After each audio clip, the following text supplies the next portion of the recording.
खमागणी केम छो दोस्तों, चलो आज देख लेते हैं कि आप पेटीएम के ऐप से फ्लाइट टिकट्स बुकिंग कैसे कर सकते हो। ये फ्लाइट टिकट्स बुकिंग करते समय हमें कौन से सारे इसमें ऑप्शंस मिलते हैं, इसमें बेस्ट डिस्काउंट कोड्स आप कौन से अप्लाई कर सकते हो जिससे आप मैक्सिमम पैसा बचा पाओ, और आपको किन चीज़ों का ध्यान रखना है ताकि जो भी है आपको इस पूरी फ्लाइट टिकट बुकिंग का एक्सपीरियंस तो अच्छा रहे ही, बट आपकी जर्नी भी बेस्ट रहे। तो दोस्तों इस वीडियो को एंड तक जरूर देखिएगा। अगर आपको मेरी ये वीडियो अच्छी लगे तो नीचे कमेंट्स में थैंक्स लिखना मत भूलिएगा। मेरे इस चैनल को आप सब्सक्राइब भी जरूर कर सकते हो एंड उस बेल नोटिफिकेशन आइकन को भी जरूर दबा दीजिएगा। तो चलिए शुरू करते हैं।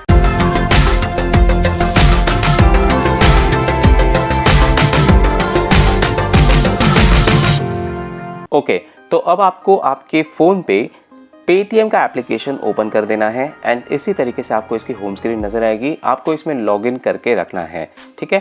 फिर आप यहाँ पे नीचे आओगे और आपको यहाँ पे फीचर सेक्शन दिखेगा, इसमें आप सी ऑल पे क्लिक करो एंड यहाँ पे अब हम सर्च करेंगे फ्लाइट्स। तो जैसे यहाँ पे सर्च करोगे आपको ये ऑप्शन यहाँ पे आ जाएगा। अगर आपको नेशनल फ़्लाइट्स बुक करनी है इंडिया के अंदर की तो आपके लिए ये वाला ऑप्शन परफेक्ट है। अगर आपको इंटरनेशनल फ़्लाइट्स बुक करनी है तो आप ये वाले ऑप्शन पे जाओगे। तो मुझे अभी नेशनल फ़्लाइट्स बुक करनी है तो इस पे मैंने कर दिया है क्लिक। अब यहाँ पे मैं मुंबई टू दिल्ली की फ़्लाइट बुक करना चाहता हूँ, तो फ्रॉम वेयर में मैंने यहाँ पे मुंबई लिख दिया है एंड यहाँ पे मुझे लिखना होगा दिल्ली। तो कुछ इस तरीके से हम इसे सर्च कर सकते हैं। ये आ गया यहाँ पे ऊपर ऑप्शन। अब डिपार्चर डेट की बात करें। अब डिपार्चर डेट के ना दोस्तों कुछ फंडे हैं, कुछ प्रो टिप्स मैं आपसे शेयर करता हूँ। पहला ये कि दोस्तों जब भी अगर आपको फ़्लाइट्स बुक करनी है तो आप ये ट्राई करें कि आप अपनी ट्रिप को ऑलरेडी प्री प्लान करें।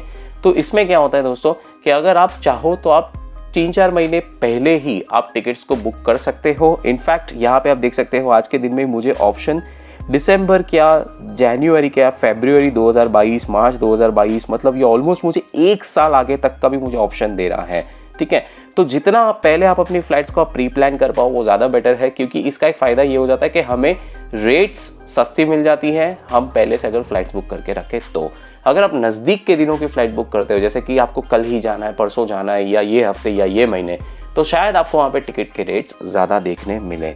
अब पेटीएम के ऐप में और एक फ़ायदा क्या है दोस्तों कि यहाँ पे आप देख सकते हो, जैसे कि मैंने ये अक्टूबर 2021 भी लिया हो या कोई भी मंथ हम पकड़ लेते हैं, हम अगर नवंबर पकड़ लें चलो, तो यहाँ पे भी आप देख सकते हो नीचे हमें यहाँ पे कौन से दिन पे हॉलीडेज़ है ये हमें बताया जाता है। तो नवंबर 1, नवंबर 4, 10, 19 इन दिनों में हॉलीडेज़ हैं। तो इन दिनों में पॉसिबल है कि यहाँ पे फ़्लाइट के रेट्स थोड़े से ज़्यादा हो सकते हैं। और यहाँ पे आप देख सकते हो आपको डेट वाइज भी जो है ये अक्टूबर में कुछ 2700-2800 का एवरेज रेट बता रहा है, जबकि नवंबर में 3000-2800। उस हिसाब से जो भी है ये सारे रेट्स आपको डेट्स के नीचे बता देता है, ठीक है। अब सपोज करो कि मुझे 25 नवंबर को ट्रैवल करना है, तो मैं यहाँ पे इसको कर देता हूँ सिलेक्ट। ये करते ही फिर हमें यहाँ पे नीचे ये ट्रैवलर्स के ऑप्शन पे क्लिक करना है और अब हमें इन्हें बताना है कि कितने ट्रैवलर्स जो है वो ट्रैवल करने वाले हैं। तो यहाँ पे एडल्ट्स में जो भी 12 साल के ऊपर के हैं वो सारे एडल्ट्स में आते हैं, उनको आप सिलेक्ट कर लीजिए। मैं अकेला जाऊँगा तो मैं 1 टिकट ही सिलेक्ट करूँगा। अगर कोई चिल्ड्रन हो तो 2 से 12 साल के जो बच्चे हैं उनके लिए यहाँ पे आपको टिकट से निकालनी है एंड इनके टिकट के पूरे चार्ज लगते हैं, ठीक है दोस्तों। इन्फेंट्स में अगर कोई है साथ में 0 to 2 ईयर्स के जो बच्चे हैं अगर वो है तो यहाँ पे आप सिलेक्ट करोगे। क्लास में अगर आपको कोई प्रेफरेंस है तो इकोनॉमी, प्रीमियम इकोनॉमी या बिजनेस, वो आप यहाँ से सिलेक्ट कर लो। फिर आप यहाँ पे डन पे करोगे क्लिक एंड फिर हम करेंगे सर्च फ्लाइट्स। ये करते ही यहाँ पे अब ये एनिमेशन आ गया और अब ये आ गई है पूरे फ्लाइट्स की लिस्ट। तो अब यहाँ पे इस स्क्रीन को समझना बहुत ही ज़रूरी है। मैं आपको नीचे के सारे ऑप्शंस बताता हूँ, एकदम ध्यान से देखिएगा। अब देखिए दोस्तों यहाँ पे हमें लिस्ट ऑफ फ्लाइट्स तो आ ही चुकी हैं। नीचे हमें यहाँ पे ऑप्शन मिलता है कि अगर आपको सॉर्ट करना है तो उस तरीके से आप इसे सॉर्ट कर सकते हो। तो हमें चीपेस्ट फ्लाइट सबसे पहले चाहिए, मतलब कि सबसे सस्ती वाली फ्लाइट मुझे सबसे ऊपर बता दो, तो ये हमें ऑलरेडी बता रहा है। यहाँ पे मैं फ़िल्टर्स पे क्लिक करके फ़िल्टर्स भी मैं अप्लाई कर सकता हूँ। तो भाई जिस तरीके से मुझे जो फ़िल्टर्स अप्लाई करने हैं वो तो कर ही सकता हूँ। साथ में अगर मेरी कोई फेवरेट एयरलाइन है जैसे कि Go Air, Spice Jet, Vistara, Air India, जिनमें से मुझे ट्रैवल करना है तो वो मैं यहाँ से सिलेक्ट कर सकता हूँ। यहाँ पे हमें नॉन स्टॉप फ्लाइट्स का ऑप्शन मिलता है, ये अभी ऑन है, ऐसे ऑफ हो जाता है, ऐसे ऑन हो जाता है। तो यूजुअली आप नॉन स्टॉप फ्लाइट्स ही ले अगर आपको अच्छे दामों में मिल रही है तो, क्योंकि उससे आपका टाइम भी बचेगा एंड आप जल्दी जो है डेस्टिनेशन पे पहुँच जाओगे। अब समझो कि मुझे ये गो एयर वाली फ़्लाइट को बुक करना है तो इस पर मैं करता हूँ क्लिक। इस पर क्लिक करते ही आप देख सकते हो यहाँ पे इसकी सारी अब डिटेल्स आनी शुरू हो गई है। अब यहाँ पे आप ध्यान से देखिएगा दोस्तों, यहाँ पे ऊपर की तरफ जो है सारी डिटेल्स तो दी ही है एंड यहाँ पे हमें बैगेज अलाउंस की भी पॉलिसी बताई गई है, तो जिसमें लिखा है कि हैंड बैगेज 7 kg पर पर्सन अलाउड है और चेक इन बैगेज जो है 15 kg पर पर्सन अलाउड है। दोस्तों यहाँ पे पर पर्सन लिखा है, आपको इस चीज़ का ध्यान देना है। कभी कभी हम गलती कर जाते हैं कि हमारी टिकट पे 4 जन ट्रैवल कर रहे हैं बट क्या टोटल सामान इतना ही ले पाएंगे, तो यहाँ पे आप देखिए लिखा है पर पर्सन, मतलब हर इंसान हैंड बैगेज 7 kg का अपने साथ लेके जा सकता है एंड चेक इन का बैगेज 15 kg। इस चीज़ को वर्डिंग से समझिएगा, ठीक है। अगर आपको इसमें कोई कोड्स अप्लाई करने हैं, ये वाले सेक्शन को हम जाने देते हैं क्योंकि हमें कोई पैकेज वैकेज बनाना नहीं है, तो इसको हम जाने देते हैं। कभी कभी इसमें पैकेज में अच्छी डील्स आ जाती है तो उसको भी आप बुक कर सकते हो। फिर इसके नीचे जो है हमें यहाँ पे ऑफर्स का सेक्शन मिल जाता है। ऑफर्स के सेक्शन में जो भी आपको ये प्रोमो कोड्स अप्लाई करने हैं वो आप कर सकते हो, उससे आप और भी ज़्यादा पैसे बचा सकते हो।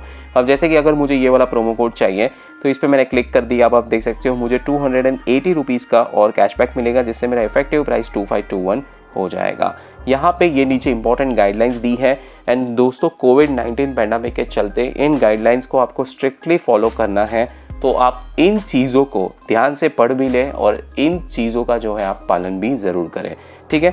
अब हम यहाँ पे कंटिन्यू पे करेंगे क्लिक। तो अब इसके बाद हमें ये वाली स्क्रीन आ जाती है। यहाँ पे हमें enter the details of adult 1 पूछा है, तो ये बेसिकली यहाँ पे मैंने मेरा first name and last name डाल दिया है। अब यहाँ पे आपको ये ध्यान रखना है कि आपके गवर्नमेंट ID प्रूफ पे जिस हिसाब से नाम हो वो ही आपको यहाँ पे करना है एंटर।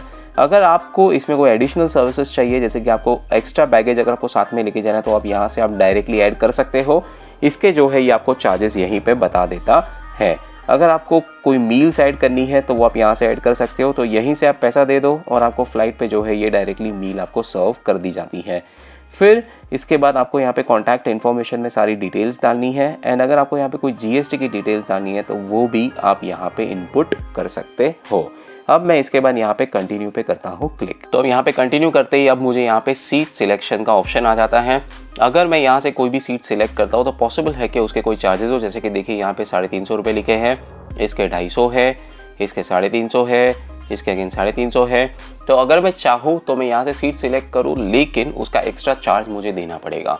अगर मैं ये एक्स्ट्रा चार्ज नहीं देना चाहता तो मैं यहाँ पे सीधा स्किप पे क्लिक कर दूंगा, जिससे क्या होगा कि अब मुझे कोई एक्स्ट्रा चार्ज नहीं देना, एयरलाइन खुद मुझे सीट अलॉट कर देगी। ये करते ही अब मुझे मेरी बाकी की जो भी सारी डिटेल्स है वो मुझे यहाँ पे रिव्यू कर लेनी है। अब दोस्तों यहाँ पे मैं आपको 1-2 इंपॉर्टेंट चीज़ें बता दूँ कि कहीं कहीं पे टिकट कैंसिलेशन पे आपको पूरे पैसे मिल जाए, ऐसी भी पॉलिसी अगर हो तो वो आपको पेटीएम जब आप ये टिकट बुक करना चाहते हो तब आपको बता देगा। एंड इसी के साथ अगर कोई इंश्योरेंस भी अवेलेबल है तो उसका भी आपको ऑप्शन आ जाता है वाइल बुकिंग योर टिकट। तो ये 2 चीज़ें होती हैं जो कभी आती है कभी नहीं आती। जैसे अभी हमने देखा हमारे ये वाले एग्जाम्पल में ये नहीं आई है, तो ये डिपेंड करता है आप कौन सी टिकट कब कौन से टाइम की आप बुक कर रहे हो, उस हिसाब से आपको ये सारे ऑप्शंस आते हैं या नहीं आते, ठीक है। अगर आपको इंश्योरेंस लेना है आप ले सकते हो, थोड़े से ज़्यादा पैसे देके आप काफ़ी सारी चीज़ों पे आपको इंश्योरेंस मिल जाता है। जैसे कि अगर आपका बैगेज कहीं पे गुम हो गया तो उसके आपको पैसे मिल सकते हैं, अगर आपकी फ़्लाइट लेट हो गई तो पैसे मिल सकते हैं, फ़्लाइट कैंसिल हो गई तो भी आपको वो इंश्योरेंस के तहत आपको पैसे मिल सकते हैं। अब बात करते हैं यहाँ पे, तो यहाँ पे इन डिटेल्स को एक बार हम रिव्यू कर ले। फिर मुझे यहाँ पे नीचे जो है क्लिक कर देना है विच इज़ बुक फॉर 3080। अब दोस्तों यहाँ पे जैसे मैं बुक पे क्लिक करूँगा ना, हमें हमारी नेक्स्ट वाली जो स्क्रीन है वो ब्लैक नज़र आएगी, क्योंकि पेटीएम जो है सर्टेन चीज़ों की स्क्रीन रिकॉर्डिंग नहीं होने देता एंड जो पेमेंट वाली स्क्रीन है उसकी रिकॉर्डिंग नहीं बताता। तो देखिए अब मैं यहाँ पे क्लिक करता हूँ एंड ये क्लिक करते ही ये होल्ड टाइट लिख के आ गया, confirming fares with the airlines लिख के आएगा एंड ये जैसे ही कंफर्म हो जाएगा तो ये नेक्स्ट स्क्रीन पे आ गए। अब यहाँ पे आपको सब ब्लैक नज़र आता होगा, बट येस यहाँ पे मुझे पेमेंट के ढेर सारे ऑप्शंस नज़र आ रहे हैं, जैसे कि मैं पेटीएम के बैलेंस से पे कर सकता हूँ, मैं किसी भी बैंक अकाउंट से पे कर सकता हूँ, क्रेडिट कार्ड से पे कर सकता हूँ, डेबिट कार्ड से पे कर सकता हूँ, Bhim UPI, net banking and EMI। तो ये सारी ऑप्शंस हमें यहाँ पे मिल जाते हैं दोस्तों। तो दोस्तों यही है इस वीडियो में। अगर आपको वीडियो अच्छी लगी हो तो आप प्लीज़ इसे लाइक ज़रूर कीजिएगा एंड मेरी इस चैनल को आप सब्सक्राइब करना मत भूलिएगा, बेल नोटिफिकेशन आइकन को भी जरूर दबा दीजिएगा। आप चाहो तो आप कमेंट्स में थैंक्स लिख सकते हो, आप चाहो तो आप वहाँ पे अपने डाउट्स भी पूछ सकते हो एंड यस मैं आपको उसके रिप्लाई तुरंत ही कर दूंगा। तो अब हम मिलेंगे मेरे अगले वीडियो में, तब तक के लिए बाय।